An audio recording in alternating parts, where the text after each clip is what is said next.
Good afternoon, everyone.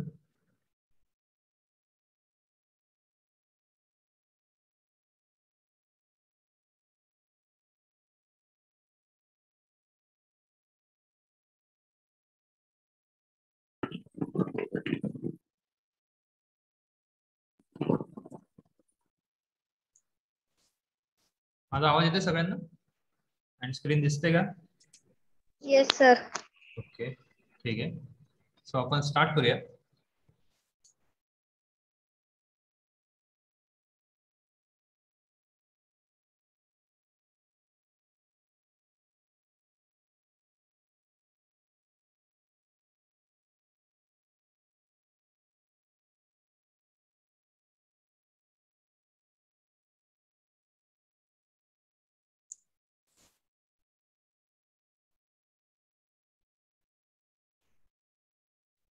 Okay, so last लेक्चरला आपण introduction बघितलेलं, computer fundamentals start केलेलं आपण.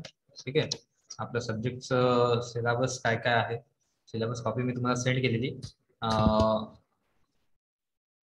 ते दाखवलेलं काय काय पॉईंट्स आहेत त्यामध्ये. आणि आपण बेनिफिट्स पर्यंत होतो. ठीक आहे, बेनिफिट्स ऑफ युजिंग कम्प्युटर. त्याच्या अगोदर लास्ट लेक्चरला आपण कम्प्युटर फंडामेंटल्स मध्ये व्हॉट इज कम्प्युटर बघितलं, कम्प्युटर हिस्ट्री बघितली इन शॉर्ट, कुठले डिव्हाइस आपले जे बेसिक पार्ट आहेत जे इम्पॉर्टंट आहेत कम्प्युटरचे ते बघितलं.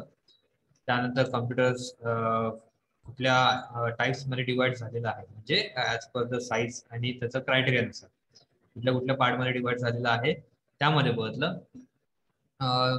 त्यामध्ये मायक्रो कम्प्युटर होते, मिनी कम्प्युटर होते, super frame, main frame, super computer, main frame computer आणि वर्क स्टेशन्स. त्यानंतर बेनिफिट्स मध्ये आपण फर्स्ट बेनिफिट बघितलेला अँड सेकंड बघितलेला की इन्क्रीज युअर प्रोडक्टिव्हिटी, की प्रोडक्टिव्हिटी कशी इन्क्रीज होते.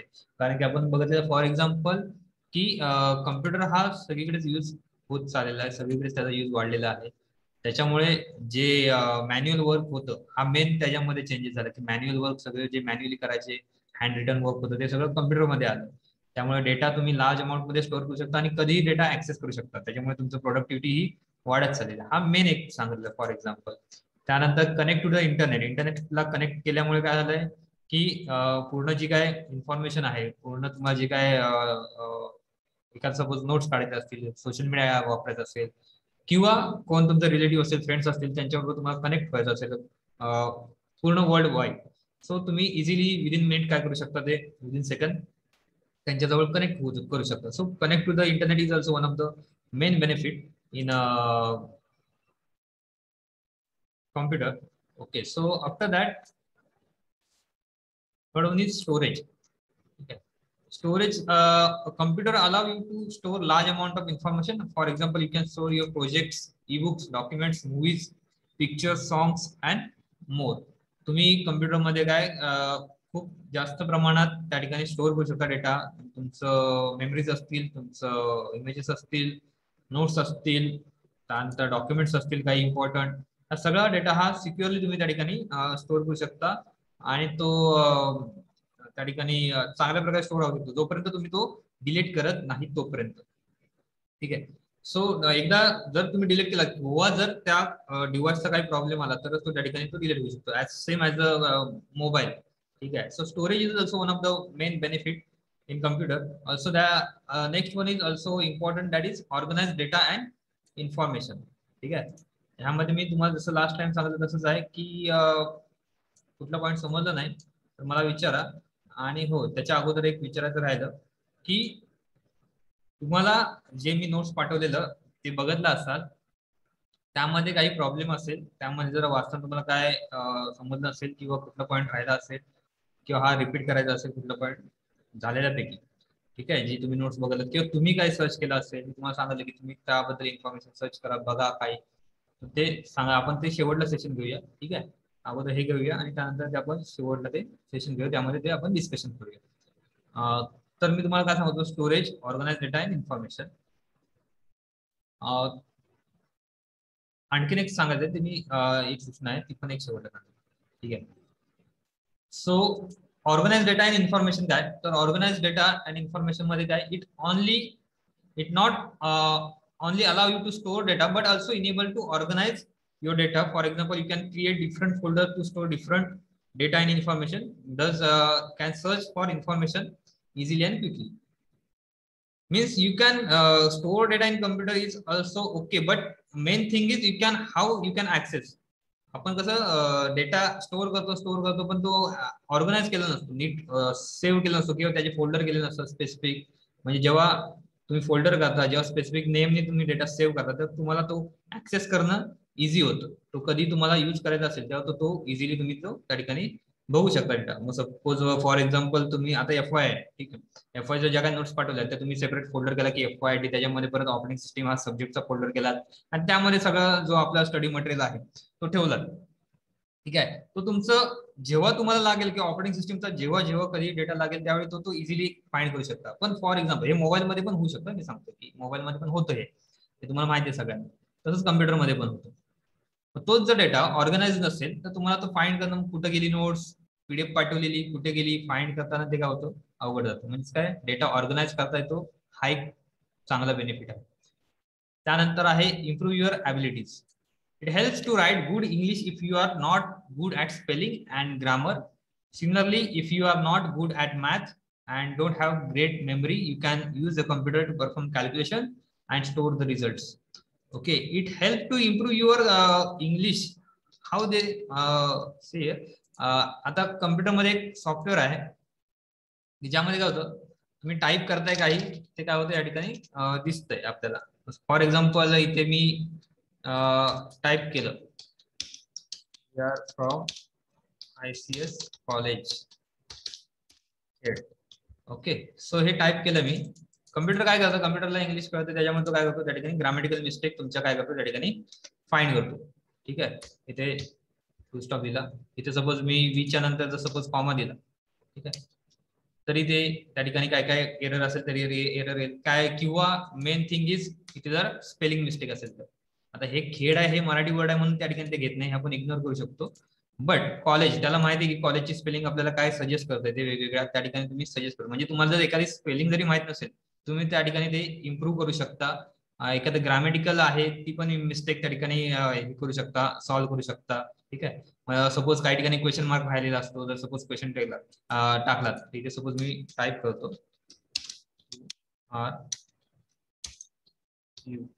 ठीक आहे, त्या ठिकाणी बघा ब्ल्यू टिक आले. ब्ल्यू टिक म्हणजेच काय, त्या ठिकाणी ग्रामॅटिकल मिस्टेक आहे. इथे रेड टिक होती मग अशी, रेड टिक म्हणजेच काय, त्या ठिकाणी ग्रामर स्पेलिंग मिस्टेक आहे.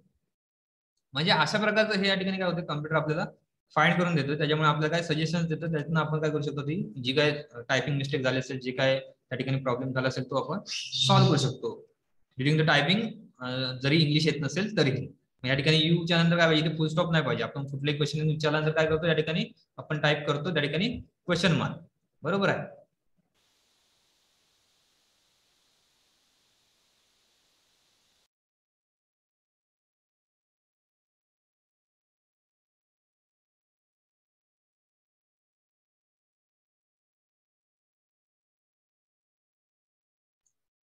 ठीक आहे, सॉरी. तर ह्या ठिकाणी बघा क्वेश्चन आहे की हु आर यू. ह्या ठिकाणी ग्रामॅटिकल मिस्टेक आहे, तिथे फुल स्टॉप नाही पाहिजे, आपल्याला काय पाहिजे, क्वेश्चन मार्क पाहिजे. मग या ठिकाणी सजेस्ट करा, इथे राईट क्लिक केलात तर इथे काय करा, यूच्या नंतर बघा इथे क्वेश्चन मार्क सजेस्ट करतो मी, ते केलं क्लिक तर काय क्वेश्चन मार्क. म्हणजे हे फक्त सांगायचं काय होतं तुम्हाला की improve your abilities. Okay, suppose same also for the Excel sheet. Excel मध्ये तुम्ही त्या ठिकाणी डेटा, लार्ज अमाऊंट ऑफ डेटाचा कॅल्क्युलेशन करू शकता, सबट्रॅक्शन म्हणजे जे काय कॅल्क्युलेशन असतील, ऍव्हरेज काढायचं असेल, मिनिमम मॅक्झिमम, खूप साऱ्या डेटामधून. एक्सेल एक खूप मोठं सॉफ्टवेअर आहे. फक्त आपल्याला वाटतं त्यामध्ये खूप सारं काम त्या ठिकाणी होत असतं. फंक्शनॅलिटी त्याची खूप जास्त आहे, हे तुम्ही बघू शकता इंटरनेटवरती. एक्सेलचा उपयोग, एक्सेलचे स्पेशल कोर्सेस आहेत. ठीक आहे, आपल्याला जे दिसतं ते त्यापेक्षा खूप लार्ज अमाऊंट मध्ये एक्सेल मध्ये काम चालत असतं. So they are also use to improve your abilities. त्यातनं पण तुमची जे काय हे आहे, तरी तुम्हाला मॅथमॅटिक्स येत नसेल तरी त्यातनं तुम्ही काय करू शकता, त्या ठिकाणी मॅथमॅटिकल प्रॉब्लेम सॉल्व्ह करू शकता. सो हे झालं एक. त्यानंतर आहे असिस्ट द फिजिकल चॅलेंज. हा एक खूप चांगला टेक्नॉलॉजीचा फायदा आहे आपल्याला की it assist or it helpful for the physical challenge. Physical challenge means those people who are physically challenge, आणि किंवा जे अपंग आहेत, ठीक आहे, ब्लाइंड पीपल असतील काहींचं, म्हणजे काय त्या सगळ्या लोकांना काय होतं, हा फायदा होतो. कसा, तर it can be use to help in physical challenge. For example Stephen Hawking. who was not able to speak use computer to speak. It also can be used to help blind people by installing special software to read what is on the screen.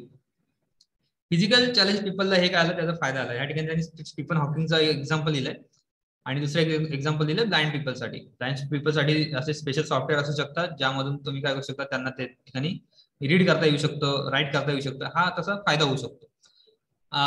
तसंच आपल्या त्या मागच्या वर्षी एका मुलाने project केलेला की एक जे ब्लाइंड पीपलसाठी जे आंधळी लोक काठी घेतात, ठीक आहे, ती काठी घेतली त्या काठीला त्या ठिकाणी त्यांनी सेन्सर लावलेला. त्या सेन्सर थ्रू काय व्हायचं, जर सपोज त्या जो माणूस चालतो, जो ब्लाइंड पीपल माणूस आहे, त्याला चालताना जर काय ऑब्जेक्ट आलं समोर, ठीक आहे, आंधळा असेल, त्याला चालताना काही समोर अडथळा आला तर तो अडथळा त्या ठिकाणी तो सेन्सर त्या ठिकाणी वाजायचा, अलाराम होता त्या ठिकाणी, ते बफर होतं, ते काय करायचं त्या ठिकाणी वाजायचं, जेणेकरून त्या ब्लाइंड माणसाला कळायचं की समोर काहीतरी अडथळा आहे, आपल्याला त्या ठिकाणी जायला नको किंवा त्या ठिकाणी पुढचं पाऊल आपल्याला टाकायला नको. सो अशा प्रकारे त्या ठिकाणी काय व्हायचं, ते त्याचा फायदा व्हायचा. म्हणजे ते एक प्रोजेक्ट झाला जो आपल्या इथे झालेला लास्ट इयरला, मी तो तुम्हाला सांगितला. अशा प्रकारे फिजिकल चॅलेंज पीपलला एक त्याचा फायदा होतो. आणखीन त्या ठिकाणी स्टीफन हॉकिंगचं एक्झाम्पल दिलं की Stephen Hawking is one of the great physicist. ठीक आहे, तुम्ही जर त्यांचं बघितलं असाल, त्यांचं खूप मोठं योगदान आहे फिजिक्स मध्ये. हे बघा, हे अशा प्रकारचं होतं त्यांचं इमेज इथे. फिजिकल चॅलेंज होते पूर्णपणे, ते चेअरवरती बघा, ही चेअर वरून ते पूर्ण सगळं काय करत होते ह्या ठिकाणी हँडल करत होते. त्यांना जे काय जे रिसर्च करायचं आहे किंवा सगळ्या प्रकारे ते सगळं पूर्ण चेअरवरून हँडल करायचं. त्यांना एक आजार झालेला, त्याच्यामुळे काय आलं, तो तसा त्यांना ते ही कंडिशन त्यांची आली. 2017ला काहीतरी त्यांचं डेट झालं. बट त्यांचं रिसर्च खूप मोठा आहे आणि ते पूर्णपणे काय करायचे, ह्या चेअरवरून हँडल करायचं. म्हणजे सांगायचं काय मला, तर कम्प्युटरचा या ठिकाणी अशा प्रकारे खूप चांगला आणि मोठ्या प्रमाणात उपयोग होत आहे. फिजिकल चॅलेंज माणसांना पण हा एक खूप मोठा टेक्नॉलॉजीचा फायदा आहे. त्यानंतर एक कीप यू एंटरटेन. ओके, तुम्ही जर बोर झालात तर तुम्हाला ते एंटरटेन पण करतं. त्यामध्ये तुम्ही सॉंग्स ऐकू शकता, मूवीज बघू शकता, गेम्स खेळू शकता, बरंच काय आहे जे तुम्हाला काय करतं, एंटरटेन करतं. हे सगळे काय आहेत कम्प्युटरचे आपण त्या ठिकाणी बेनिफिट्स बघितलेले आहेत. त्यानंतर हिस्ट्री ऑफ कम्प्युटर. आता history of computer, so the first counting device was used by the primitive people. They used sticks and stones and bones as counting tools. As human mind and technology improved with the time, more computing devices were developed. सुरुवातीला अगदी काय कम्प्युटरचा उपयोग तुम्हाला सांगितलं की calculation साठी केला जायचा. कॅल्क्युलेशन्स थ्रू त्या ठिकाणी काय करायचं, ते मेनली युज केला जायचं. त्यानंतर मग त्यासाठी काय केलं जातं, ते स्टिक्स, स्टोन्स वगैरे सगळी सुरुवातीला युज केलं जायचं. त्यानंतर मग कॅल्क्युलेशन डिव्हाइसेस आले, कम्प्युटर आला, मग त्यामध्ये परत कम्प्युटरचा आणखी उपयोग वाढत गेला. मग त्या पहिल्यांदा होते अबॅकस होतं. अबॅकस हे इमेज बघत असाल तुम्हाला की ह्यामध्ये स्टोन्स असतात आणि ते काय त्यानुसार ह्या इमेज वर मग कळलं की ते मागे पुढे करून काहीतरी त्यांच्यात कॅल्क्युलेशन व्हायचे. चायना, रशियामध्ये, जपानमध्ये हे मोस्ट ऑफ द युज केलं जायचं. नंतर नेपियर्स बोन्स म्हणून एक डिव्हाइस होतं. आता हे काय तुम्हाला मी जस्ट इंट्रोडक्शन सांगतो, हे काय तुम्हाला असं एक्झामला किंवा कुठे काही येणार नाहीये. ठीक आहे, की हिस्ट्री सांगा कम्प्युटरचं, फक्त एक शॉर्ट तुम्हाला जनरल इन्फॉर्मेशन माहिती असावी म्हणून मी तुम्हाला ते सांगतोय. ते एक होतं. त्यानंतर होतं पास्कलाइन, ते पण एक डिव्हाइस होतं. हे फक्त डिव्हाइसची नावं लक्षात ठेवा. Difference engine. डिफरन्स इंजिन हा एक मेन डिव्हाइस आहे जो फर्स्ट कम्प्युटर म्हणून किंवा बोलला जातो किंवा फर्स्ट मेकॅनिकल कम्प्युटर, ज्यामध्ये सिंपल कॅल्क्युलेशन लार्ज अमाऊंट मध्ये व्हायचे. 1820ला हे चार्ल्स बॅबेज, त्यांना आपण फादर ऑफ कम्प्युटर बोललं जातं. चार्ल्स बॅबेज नाव लक्षात ठेवा, चार्ल्स बॅबेज, ज्यांना फादर ऑफ मॉडर्न कम्प्युटर बोललं जातं, ज्यांनी फर्स्ट कम्प्युटर डेव्हलप काढला किंवा ज्यांनी कम्प्युटरचा शोध लावला असं म्हणजे बोलता येईल. ज्यांनी पहिला कम्प्युटर काढला, मेकॅनिकल कम्प्युटर, त्यांचं नाव होतं चार्ल्स बॅबेज. त्यांनी हा फर्स्ट कम्प्युटर 1820 पर्यंत त्यांनी ते केलेलं आहे. 13-14 पर्यंत. 33ला अनालिटिकल कम्प्युटर आला. ठीक आहे, त्याच्या अगोदर हा मेकॅनिकल कम्प्युटर होता, इलेक्ट्रिकल जे कम्प्युटर आला. त्यानंतर बघा ह्याने अनालिटिकल इंजिन काढलं. ठीक आहे, 1830 मध्ये चार्ल्स बॅबेजनेच काढलं, जो लार्ज अमाऊंट मध्ये काय करायचा, त्या ठिकाणी कॅल्क्युलेशन्स करायचा. कम्प्युटर सांगतोय हे पहिले कम्प्युटर आहेत, हे जे सांगतोय ते सगळ्यात सुरुवातीला असे कम्प्युटर होते 1830ला. आता आपण आहे 2021. ओके, सो ज्यामुळे काय केलं, कॅल्क्युलेशन हा मेन उद्देश होता. मग ज्यामध्ये पंच कार्ड्स युज केले जायचं, पंचिंग मशीन सारखे ते पंच कार्ड्स असते, ज्याच्यावरून ते त्या ठिकाणी मॅथमॅटिकल जे काही प्रॉब्लेम असतील ते सॉल्व्ह केले जायचं. त्यानंतर टॅबलेटिंग मशीन होती. त्यानंतर डिफरंट अनालायझर आला. त्यानंतर मार्क 1. हा मार्क 1 इज इथून काय आलं 1937 ला केलं, जिथून काय आलं कम्प्युटरची सुरुवात झाली. मग जो इरा आहे कम्प्युटरचा तो तिथून स्टार्ट झाला. ठीक आहे. सो हे झालं कम्प्युटरचं हिस्ट्री. त्याच्या अगोदर तुम्हाला एक सांगायचं राहिलं या ठिकाणी की computer has become a part of our life and there are plenty of things doing our day-to-day life using computers. So some of the examples are like ATM. ATM is also one of the computer, automatic teller machine जी आहे त्यामध्ये पण एक computer असतो. असा computer नाही ज्याला Mouse आणि keyboard आहे, बट ते पण एक मशीन आहे ज्यामध्ये कम्प्युटर असतं जे काय करतं फक्त इन्स्ट्रक्शन त्या कॅश साठीचं किंवा डिस्पेन्स साठी त्या ठिकाणी तेवढंच त्याला फंक्शनॅलिटी दिलेली असते, पण ते पण एक कम्प्युटर आहे. डिजिटल करन्सी जर तुम्ही बिटकॉइन वगैरे ऐकलं असेल, बिटकॉइन आहे, क्रिप्टो करन्सी ही नावं ऐकलं असाल, नसेल तर तुम्ही सर्च करा ह्याबद्दल, माहिती असायला पाहिजे आपल्याला की डिजिटल करन्सी काय आहे, क्रिप्टो करन्सी काय आहे. तर अ computer keeps a record of your transactions and balance in your account and money deposit in your account in bank store as a digital record of digital currency. तुमचं online record computer ठेवतं, ट्रान्झॅक्शनची history तुमचं ठेवतं. जर तुम्ही UPI through तुम्ही transaction करत असाल तर तुम्हाला माहिती असेल की त्याचा एक खूप मोठा फायदा होतो. त्यानंतर ट्रेडिंगसाठी पण कम्प्युटर यूज केला जातो. ट्रेडिंग म्हणजे स्टॉक मार्केटमध्ये stock market use computer for day to day trading हे पण एक वेगळा विषय आहे, कॉमर्सचा विषय आहे, बट ते पण माहिती असणं गरजेचं आहे तुम्हाला. त्याबद्दल पण माहिती सर्च करा. ज्यामध्ये फक्त कम्प्युटर यूज केला तर हे मी तुम्हाला सांगतोय खूप मोठ्या प्रमाणात. There are many advance algorithms based on the computer that handle trading without involving humans. Trading मध्ये जर तुम्हाला माहिती नसेल तर तुम्हाला सांगतो की त्यामध्ये शेअर वाढलाय किंवा कमी झालाय, ठीक आहे, ह्यानुसार त्या ठिकाणी काय केलं तर त्या ठिकाणी इन्व्हेस्टमेंट केली जाते. मग ते ओळखण्यासाठी वेगवेगळे अल्गोरिदम्स कम्प्युटर्समध्ये वेगवेगळे सॉफ्टवेअर त्या ठिकाणी टाकलेले असतात, जेणेकरून त्यांना त्या ठिकाणी ते शेअर्स घेता येतात किंवा विकता येतात किंवा त्यासाठी त्याचा उपयोग होतो. ठीक आहे. सो ते एक झालं ट्रेडिंगचं. त्यानंतर आहे स्मार्टफोन मध्ये that we use throughout day for calling, texting, browsing. Itself also one of the handheld computer. त्याला हँडहेल्ड कम्प्युटर पण बोलू. हँडहेल्ड म्हणजे काय, हाताच्या तळावरती मावणारा कम्प्युटर असं पण त्याला स्मार्टफोनला बोलू शकतो. कारण की स्मार्टफोन मधून आपण बरेचसे फंक्शन्स जे कम्प्युटरवरती करतो ते करत असतो. त्यानंतर व्हीओआयपी आहे. VoIP that is a voice over internet protocol किंवा व्हॉइस ओव्हर इंटरनेट कम्युनिकेशन आपण बोलू शकतो. की म्हणजे फॉर एक्झाम्पल तुम्हाला झालं की तुम्ही व्हॉट्सअप कॉल करता, फेसबुक थ्रू कॉलिंग करता, ठीक आहे, इंटरनेट थ्रू कॉलिंग करता, स्काईप असतील, यासारखे जे काही डिव्हाइस आहेत, सॉफ्टवेअर्स आहेत, ज्यामध्ये आपल्याला सिम कार्ड लागत नाही, ज्यामध्ये आपल्याला कुठल्याही अशा प्रकारचं म्हणजे मोबाईलचं नेटवर्क जे आपण सिमचं नेटवर्क बोलतो, मग एअरटेल, वोडाफोन अशा प्रकारचे तुम्हाला काही नेटवर्क पाहिजे असं नाही. तुम्हाला वायफाय असेल, तुम्हाला इंटरनेट असेल तर तुम्ही त्या थ्रू व्हॉइस कॉल करू शकता. That is a voice over internet protocol. त्यामध्ये पण कम्प्युटरचा यूज होतो. सो एक सांगायचं होतं. सो ही सगळी जनरल इन्फॉर्मेशन आहे. जस्ट तुम्हाला आपण काय करतोय की रिवाइज करतोय किंवा तुम्हाला माहिती असावी, तुम्ही त्याबद्दल एका दुसरा वर्ड समजला तर त्याबद्दल तुम्ही सर्च करावं, असं हा माझा उद्देश आहे. की तुम्हाला जेवढं जास्त इन्फॉर्मेशन तुम्हाला गेन करता येईल कुठल्याही सोर्सेस थ्रू, ती आमच्या थ्रू असेल, आम्हाला क्वेश्चन्स विचारा, तुम्ही इंटरनेटवरती करा, काही समजलं नसेल इन कम्प्युटर फील्ड किंवा कम्प्युटरच्या आपल्या सॉफ्टवेअरच्या ह्याच्यामध्ये तुम्हाला कुठल्याही वर्डचं जरी इन्फॉर्मेशन किंवा वर्डचं जरी मिनिंग समजलं नाही तरी मला काय करू शकता, म्हणजे सब्जेक्ट रिगार्डिंग तुम्ही कॉन्टॅक्ट करू शकता. पण त्या कन्सेप्ट तुम्ही समजून घ्या. असं नाही की बाबा हा हे झालंय किंवा स्किप केलंय असं नको व्हायला. ठीक आहे. सो तुम्हाला मी हिस्ट्री सांगत होतो कम्प्युटरचं. त्यामध्ये जनरेशन्स ऑफ कम्प्युटर डिव्हायसेस सांगितले कुठले कुठले. मार्क 1 हा एक फर्स्ट कम्प्युटर होता जिथून काय आला इरा एक कम्प्युटरचा स्टार्ट झाला. मग फर्स्ट जनरेशन कम्प्युटर होते. त्यानंतर फर्स्ट जनरेशन कम्प्युटर काय 1946 ला आले फर्स्ट जनरेशन, ज्यामध्ये huge amount of first time त्या ठिकाणी व्हॅक्युम ट्यूब्स यूज केल्या जायच्या. व्हॅक्युम ट्यूब्स ज्या आता ट्रान्झिस्टर किंवा आयसी जे काम करतं त्याप्रमाणे त्या ठिकाणी व्हॅक्युम ट्यूब्स काय करायचे, काम करायचे.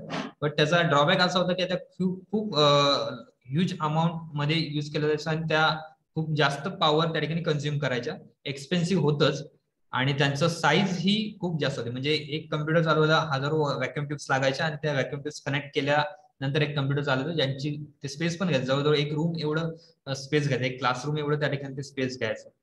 मग ते फर्स्ट जनरेशनचे कम्प्युटर होते. जो इनॅक आहे इलेक्ट्रॉनिक, इथे बघा electronic numerical integrator and computer, हा जो होता डिव्हाइस तो ह्या व्हॅक्युम ट्यूब्स थ्रू बनलेला होता. व्हॅक्युम ट्यूब्स तुम्ही एक सर्च करा, आज बघा. ठीक आहे, हे जे मी सांगतोय ते तुम्ही बघत जा, सर्च करा. ठीक आहे, जे काही वर्ड्स असतील समजलं नाही विचारा, नाही विचारून समजलं आधी तुम्ही फाइंड करा, त्यातनं पण नाही समजलं तर मला विचारा. ठीक आहे, सो ते एक झालं फर्स्ट जनरेशन कम्प्युटर जे 1946 to 1959 मध्ये आलं, ज्यामध्ये व्हॅक्युम ट्यूब्स यूज केली जायची. हे एवढं तुम्हाला सफिशियंट आहे इन्फॉर्मेशन माहिती होतं, जास्त तुम्ही बघू शकता. सेकंड जनरेशन कम्प्युटर 5 जनरेशन आहेत, त्यामध्ये सेकंड जनरेशन कम्प्युटर 1959 to 1965 पर्यंत आलं, ज्यामध्ये ट्रान्झिस्टर्स यूज केले जायचं. आणि ज्यामध्ये IBM कंपनीने त्या ठिकाणी काय केलं, पहिला कम्प्युटर त्या ठिकाणी काढलेला.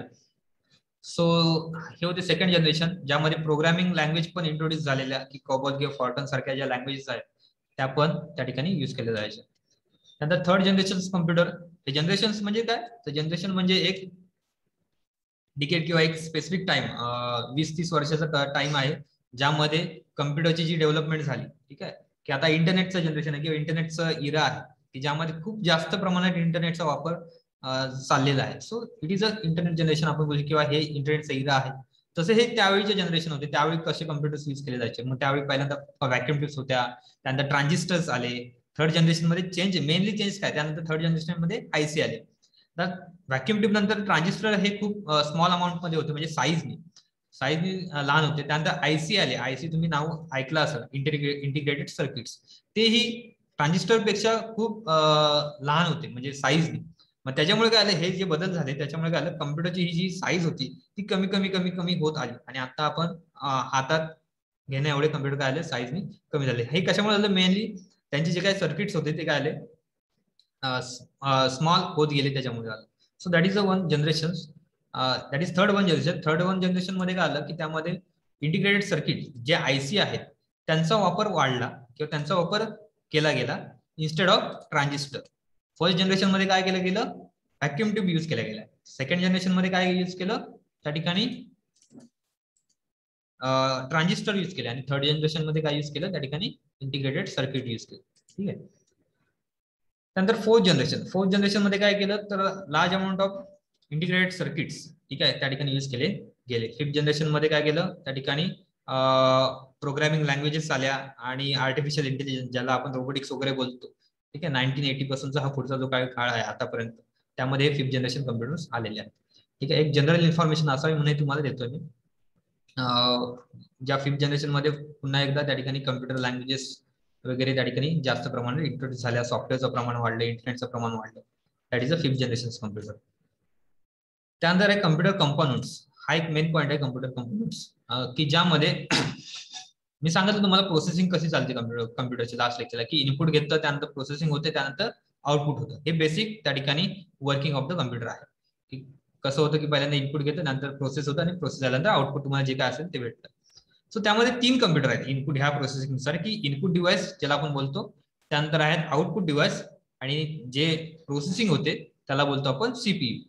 ठीक आहे, जे इनपुट डिव्हाइस आहेत ते काय करतात, तुमचं इनपुट घेण्याचं काम करतात कम्प्युटरला. जे काही तुम्ही इन्स्ट्रक्शन्स देता कम्प्युटरला, जे काही काम सांगता कम्प्युटरला, ते इनपुट डिव्हाइस थ्रू होतं.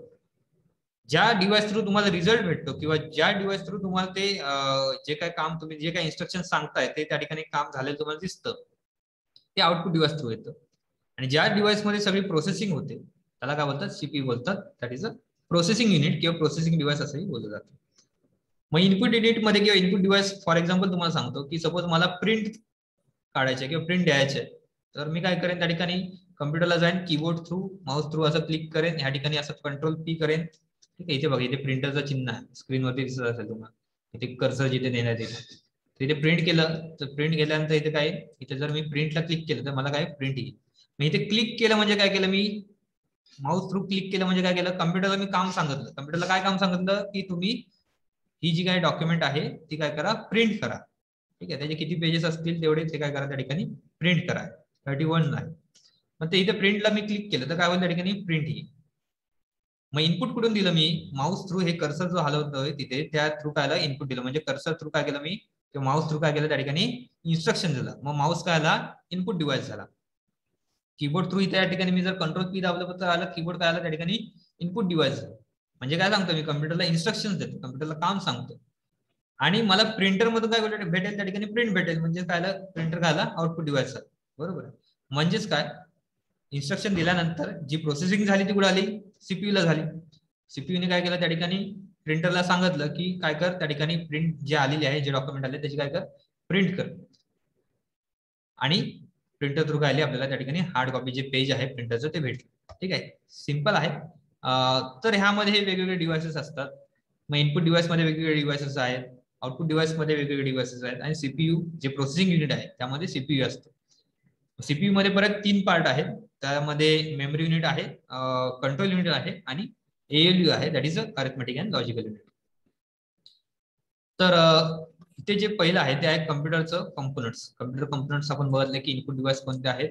ठीक आहे, इनपुट युनिट ज्याला आपण बोललं जातं, म्हणजे कन्सेप्ट सांगितली तुम्हाला की इनपुट काय बोलतो, जिथून आपण इन्स्ट्रक्शन सांगतो त्याला काय बोलतो आपण इनपुट डिव्हाइस बोलतो. जिथून आपल्याला रिझल्ट भेटेल त्याला काय बोलतो आपण आउटपुट डिव्हाइस बोलतो. आणि जिथे प्रोसेसिंग चालते किंवा जिथे कम्प्युटरला इन्स्ट्रक्शन किंवा काम दिलं जातं त्याला काय बोलतो आपण सीपीयू बोलतो, किंवा प्रोसेसिंग युनिट असं बोललं जातं. मग इनपुट युनिट, सीपीयू आणि आउटपुट युनिट ही डायग्राम आहे.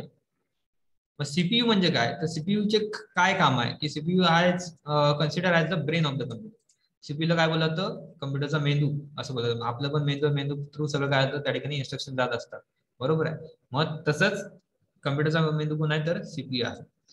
आणि CPU perform all type of data processing. सगळे जे काही ऑपरेशन्स आहेत, सगळं जे कम्प्युटरवरती तुम्ही ऑपरेट करताय, हा जरी मी इथे या ठिकाणी कर्सर मूव्ह करत असेल तरी कर्सर मूव्ह करताना पण जे काही सगळं ऑपरेशन्स होत आहेत ते सगळं सीपीयू थ्रू होत आहे.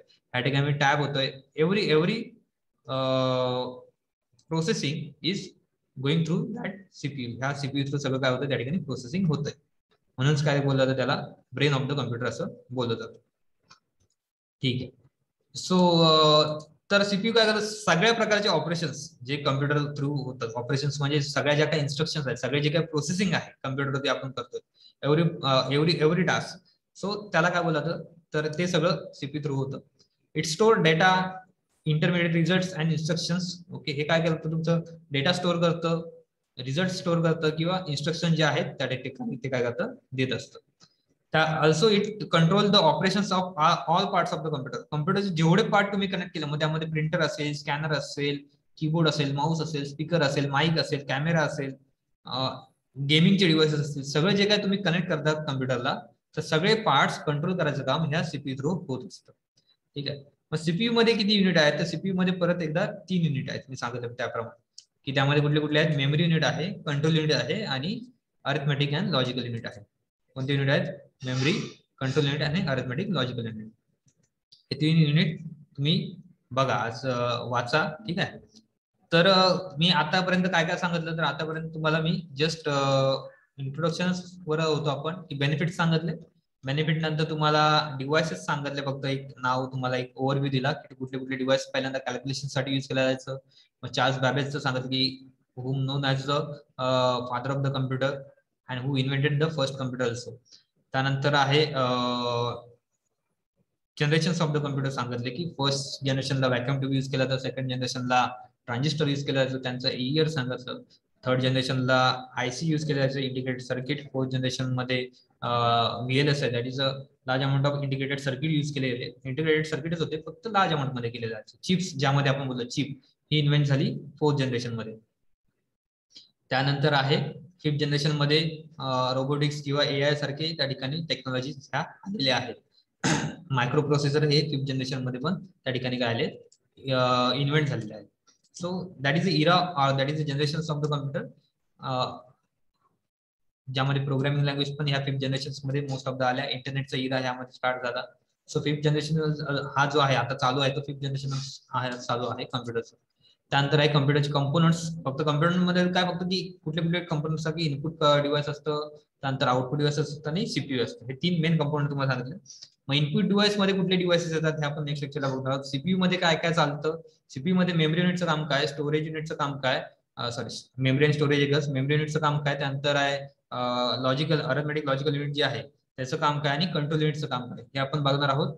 आणि त्यानंतर आउटपुट डिव्हाइस कोणते कोणते आहेत ते आपण बघणार आहोत. हे एक झालं. नेक्स्ट लेक्चरला काय घेणार ते सांगितलं, आतापर्यंत काय बोललं ते सांगितलं. त्यानंतर मला सीपीयू मध्ये मग तुमचं आपण प्रोसेसर असतात, आता कुठले प्रोसेसर चालू आहेत, त्या प्रोसेसर चं काम काय, ते कसे ऍडव्हान्स केले गेले आहे, त्याचं कसं त्या ठिकाणी काम चालतं, ठीक आहे, त्यामध्ये कॅल्क्युलेशन्स कसे होतात. मग आपण बोलतो की मोबाईल स्लो आहे किंवा कम्प्युटर स्लो आहे, मग तो का आहे, मग ते कसं कॅल्क्युलेट केलं जातं किंवा ते फास्ट कसं होतं, ठीक आहे. की जुने कम्प्युटर बघा मोस्ट ऑफ द स्लो असतं किंवा जुने मोबाईल, त्याला काय इफेक्ट करतं, प्रोसेसर इफेक्ट करतो, त्याच्याबरोबर काही डिव्हाइसेस आहेत किंवा काही गोष्टी आहेत त्याला इफेक्ट करतात, स्लो करतात, ठीक आहे. मग ते सगळं आहे. मग आताचे का जे लेटेस्ट असतात किंवा लेटेस्ट जे काही डिव्हाइस असतात ते फास्ट असतात किंवा ते का असतात, तर हे सगळं बघणार आहोत, ठीक आहे. तर अटेंडन्स ज्याने टाकला असेल त्याने अटेंडन्स चॅट बॉक्स मध्ये टाका, ठीक आहे. 5 मिनिटं राहिलेली आहेत. त्यानंतर हिस्ट्री ऑफ सीपीयू बघणार आहोत आणि सॉफ्टवेअर आणि हार्डवेअर म्हणजे काय हे आपण नेक्स्ट लेक्चरला पॉईंट बघणार आहोत, ठीक आहे. आतापर्यंत जे सांगितलं त्यामध्ये जर कुठला पॉईंट समजला नसेल तर मला विचारला तरी चालेल.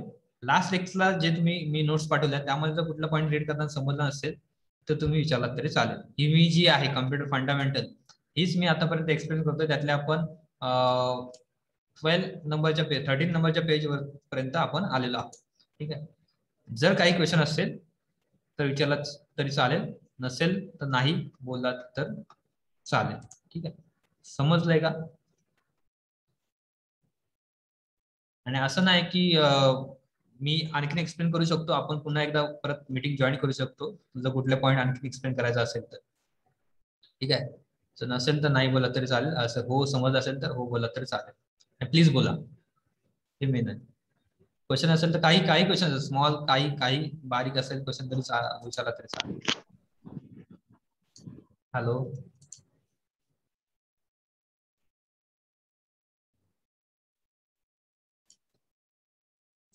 जे मी काय सांगत होतो आतापर्यंत त्यामध्ये काही क्वेश्चन असेल जे तुम्ही लास्ट लेक्चर आलं त्यामध्ये काही क्वेश्चन असेल डाऊट असतील तर विचारलं तरी चालेल, पण बोला तुम्ही, ठीक आहे. Most of the time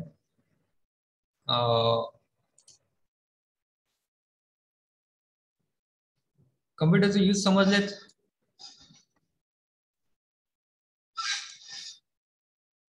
yes or no?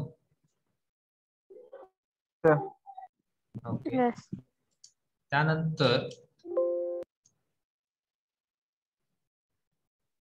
कम्प्युटरचं क्रायटेरियानुसार आपण पार्ट बघितले, ठीक आहे. असं काय जास्त खूप काय म्हणतो आपण कठीण असं काय पार्ट झालेला नाहीये, सगळं बेसिक आहे. फक्त तुम्ही त्या ठिकाणी एकदा रीड केलात, एकदा लेक्चर म्हणजे काय बोलतो पुन्हा एकदा रिवाइज केलात तुम्हाला समजेल. त्यामध्ये कुठलाही समजलं असेल तर विचारलं तर आपण रिवाइज करू. आणि इंट्रोडक्टरी पार्ट आहे हा, त्यामुळे जास्त काय क्रिटिकल आहे असं नाही.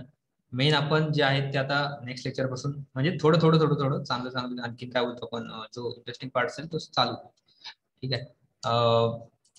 जर चॅटबॉक्स मध्ये बोला तरी चालेल, जर काय क्वेश्चन असेल तर नो क्वेश्चन असं टाका, जर काय समज असेल तर येस म्हणून टाका, समजले म्हणून, ठीक आहे. आणि अटेंडन्स ज्याने टाकला असेल त्याने अटेंडन्स टाका.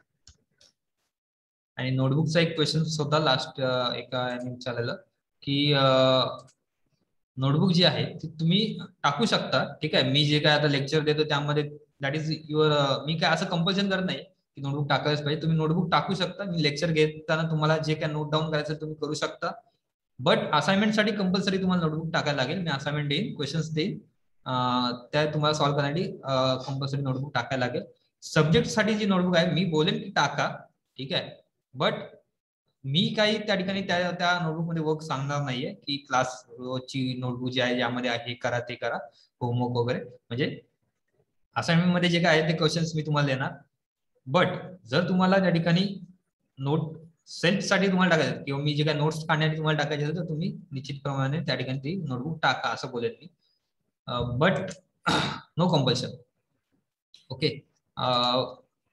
नोट डाऊन करण्यासाठी टाका, ही चांगली हॅबिट आहे की सपोज बोलताना नोट डाऊन करणं, तो पॉईंट पर्टिक्युलर नोट डाऊन करणं इम्पॉर्टंट असेल तर इम्पॉर्टंट, कारण की आपण लेक्चरच्या वेळी सांगतो की हा इम्पॉर्टंट आहे किंवा हे काय करा रिवाइज करा, बघा, बघितलं नसेल तर कुठला समजलं असेल तरी पण आपण नोट डाऊन करता की हा पॉईंट समजला, हा सरांना विचारायचं. त्याच्यामुळे नोटबुक ही तुम्हाला बेनिफिशियल ठरू शकतो. त्याच्यामुळे notebook me most of the सांगेन की टाका आणि नोट डाऊन करत जा की काय काय पॉईंट्स आहेत. असं नाही की 200 पेजेसची टाकायला पाहिजे, 100 पेजेसची साधी नोटबुक टाकला तरी चालेल, तुम्ही कुठली टाका, फक्त तुम्हाला ती नीट ठेवता आली पाहिजे. ती तुमच्या यूज साठीच राहणार आहे, का मी ती चेक करणार नाहीये, ती तुमच्या यूज साठीच राहणार आहे. तुम्हाला नोट डाऊन करण्यासाठी तुम्हाला सगळं डेटा तुमचं नोट्स त्या ठिकाणी राहतील. ठीक आहे, तुमच्या यूज साठी ती राहील. हे होतं ते नोटबुकचं एक सांगायचं होतं मला, ते सांगितलं मी. क्वेश्चन्स आपले जर नाही आहेत बहुतेक, नो क्वेश्चन्स. ओके ठीक आहे. जे आज झालं ते पॉइंट्स पुन्हा एकदा काय करा, रिवाइज करा. आणखी मी सांगितलं तुम्हाला, चार्ल्स बॅबेज बद्दल सांगितलं, त्यानंतर स्टीफन हॉकिंग बद्दल सांगितलं. वेगवेगळे डिव्हाइसेस आहेत आपल्या टेक्नॉलॉजीमध्ये, त्याबद्दलचे सर्च करा, जे कुठे कुठे उपयोग होतात, वेगवेगळे प्रोसेस असतात ते बघा. ठीक आहे, युट्यूबला वगैरे असं सर्च करा. इनपुट डिव्हाइस कोणते आहेत, आउटपुट डिव्हाइस कोणते आहेत, प्रोसेसिंग युनिट काय, सीपीयूचं काम काय, ठीक आहे, प्रोसेसर म्हणजे काय, हे जरा असं सर्च करा. आणि आपण जे हे पॉईंट्स आहेत ते आपण नेक्स्ट लेक्चरला घेणारच आहोत, बट तुम्ही एकदा बघावं, त्यानंतर आपण काय करूया त्याच्यावरती डिस्कशन करूया. आणखी काय तुम्हाला काय डाऊट असेल तर विचारलं तरी चालेल, अदरवाइज लेफ्ट केला तरी चालेल. Thanks for the joining. बाकी जे पॉईंट्स आहेत ते आपण नेक्स्ट लेक्चरला घेऊया. थँक्यू.